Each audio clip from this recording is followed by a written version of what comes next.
I squirmed helplessly and screamed for help as I was handcuffed to a metal pole. I couldn't believe this was happening to me. At that moment, I didn't know if I was going to make it out alive. I felt terrified, desperate, but most of all, I felt betrayed. Because the woman glaring down at me, yanking my arm as she chained me in my own personal prison, was none other than my mother. My name is Sloan, and in case you haven't already guessed, I've got quite a story for you. If you want to hear more stories like mine, be sure to like and subscribe. You see, my mom has always been crazy, but not chain me in the basement crazy. You see, she's a vegan, and she has been my whole life. Unfortunately, she's not just a normal vegan. She's the type of vegan that people make memes about. I first started to realize things were worse than I thought when I discovered a pile of documents and court papers in the basement.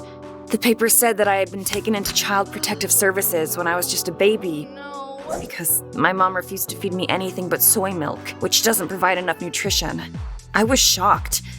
I had always been a foot shorter than my peers, and I constantly got made fun of for it. I felt like a combination between Yoda and Levi Ackerman, except I was way less cool than both of them. It hurt to know that my mom could have prevented years of bullying just by feeding me baby formula. In middle school, I really started to notice how different my life was. You see, most vegans get to eat some delicious foods like beans, tofu, and rice, but my mom wouldn't even let me eat those. When I'd ask why, she'd keep me up for hours and hours, ranting and raving about how those foods destroyed the environment and we couldn't eat those either. It felt like I was in some cult season of American Horror Story or something. It was so bad I wasn't even allowed to eat in the lunchroom with the other kids. I couldn't be within 20 feet of any beans or milk products, let alone meat. My mom treated meat like it was kryptonite, and we were both the lamest superwomen in the universe. If I so much as glanced at meat anywhere, my mom would make me wash my eyes out when we got home. That's how extreme she is. Believe me. So it's no surprise that I was bullied more at school because of that. It was like everyone else was Regina George, the leader of the Plastics and Mean Girls, and I was the girl she punched in the face. Only it wasn't awesome. While other kids pigged out on school pepperoni pizza like it was caviar, I was drooling like Smeagol as I watched them devour those delicious little things. I, on the other hand, was sitting in a broom closet by myself eating Sprouts, basically standing at the same height as Stuart Little. One time at school on pizza day, I broke down and started crying. I was constantly starving and I was dying to try meat. When my teacher heard me bawling like a hungry ogre, she walked me outside and handed me a tiny slice of pizza with a smile. She told me, for the first time ever, that I should be the one in control of my body and what I eat. When I bit into the pizza, I swear angels were singing. It felt like when Aang got thrown against a rock and all his chakras unblocked. The world suddenly had color. I couldn't believe I had been missing out on something so delicious. Oh, the years, the wasted years. Pizza. Why did you come into my life so late? And then, things went downhill pretty fast. That night, I felt like I was dying. It was like there was a knife twisting in my stomach. I laid on the bathroom floor in agony. When I cried out to my mom for help, she asked what had happened. I was so scared that I told her the truth and begged her to take me to the hospital. And to this day, that's one of my biggest regrets. Because you know what she did? She stood over me and started reciting these super weird prayers. She pinned my head against the ground and yelled over and over, telling me to atone for my sin of eating meat. I was in so much pain that all I could do was cry. At that moment, I wished I had Thor's hammer so I could pound her into the ceiling. Or maybe the cloak of invisibility from Hogwarts, so I could throw it over her stupid face and not have to see it.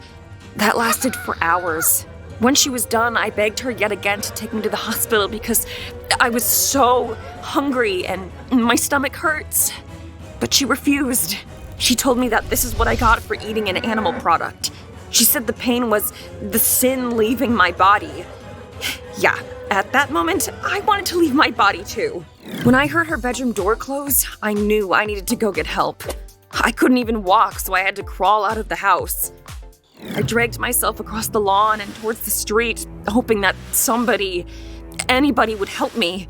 Even though I probably looked like Harley Quinn who just escaped from Arkham, I was begging for help.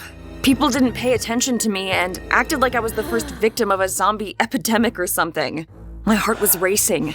Just behind me, I saw the hall light turn on in the house. That meant my mom was going to the bathroom, and she was going to see that I was gone. It was only a matter of time before I was caught and dragged back into the house. I grabbed the ankle of a woman walking by and begged her to call 911 for me. She called them immediately, begging them to hurry. She even picked me up and carried me to her car where I could safely hide. I'd never been so happy to see an ambulance in my life. As they loaded me up, I saw my mom standing on the porch, glaring. I had never seen such an evil look in her eyes before. It sent a chill down my spine. At the hospital, the doctors put me under. When I woke up, there were so many tubes sticking out of me. I looked like a science experiment. They explained that I was severely malnourished. The pizza that I ate had thrown my body into overdrive because I'd never eaten such calorie-rich food before. They asked how this had happened to me. With tears in my eyes, I told them the truth. I told them I had survived off of only about 3 foods and that I wasn't allowed to eat anything else. As the words came out of my mouth, I saw the horror in their eyes. Before I knew it, there were police officers in the room, which wouldn't have been so off-putting except for the fact that I had tubes sticking out of my nose, and some of the officers were hot, by the way. They informed me that Child Protective Services would be coming for me soon. My mom had been declared an unfit mother for abusing me. In an instant, my whole world changed. When I was released, I was put into foster care, which was like a bad dream. When I arrived at the facility, I felt like I was walking into the Umbrella Academy.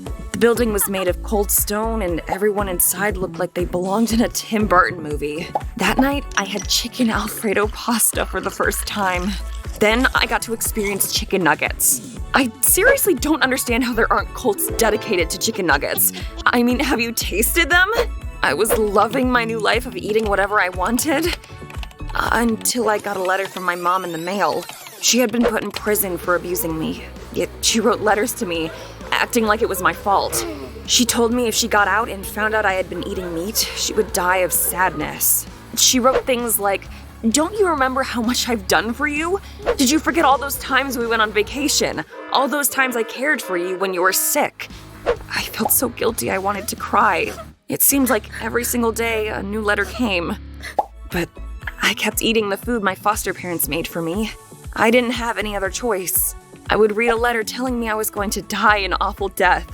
What I'm doing is killing my mother because I was eating meat, and then I had to go and eat a rotisserie chicken.